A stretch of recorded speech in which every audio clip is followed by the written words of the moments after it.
નમસ્કાર મિત્રો, વિડીયોમાં તમારું સ્વાગત છે। જી હા મિત્રો, અત્યારે હાલના મોટા અને મહત્વના સમાચાર સામે આવી રહ્યા છે। તો મિત્રો, સમાચારમાં વાત કરીએ તો અમદાવાદ શહેરમાં શાંત ગણાતા ચાંદખેડા વિસ્તારમાં ફરી એકવાર તસ્કરોનો ફાળો જોવા મળ્યો છે। જી હા મિત્રો, અત્યારે હાલના મોટા અને મહત્વના સમાચાર સામે આવી રહ્યા છે। તો રાત્રિના અંધકારમાં સક્રિય થતી કુખ્યાત ચડ્ડી બનિયાધારી ટુકડી ત્રાટકતા સ્થાનિક રહીશોમાં ભારે ફફડાટ વ્યાપી ગયો છે।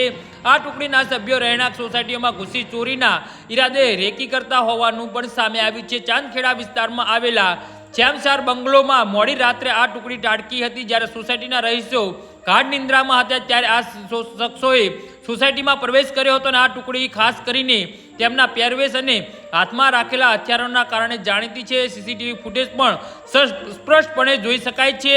સોસાયટીના સુરક્ષા માટે લગાવેલા સીસીટીવી કેમેરામાં આ ચોંકાવનારા દ્રશ્યો કેદ થયા છે।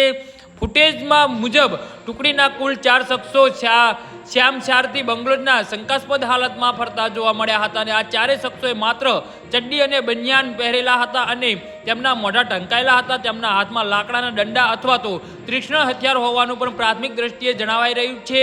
તેઓ એક બંગલાથી બીજા બંગલા પાસે જઈને નજર કરી રહ્યા હતા। જી હા મિત્રો, તો આના વિશે તમારું શું કહેવું છે તો નીચે મારી કમેન્ટ બોક્સમાં જરૂરથી જણાવજો અને મારી યુટ્યુબ ચેનલને સબસ્ક્રાઇબ કરવાની ભૂલતા નહીં। ધન્યવાદ।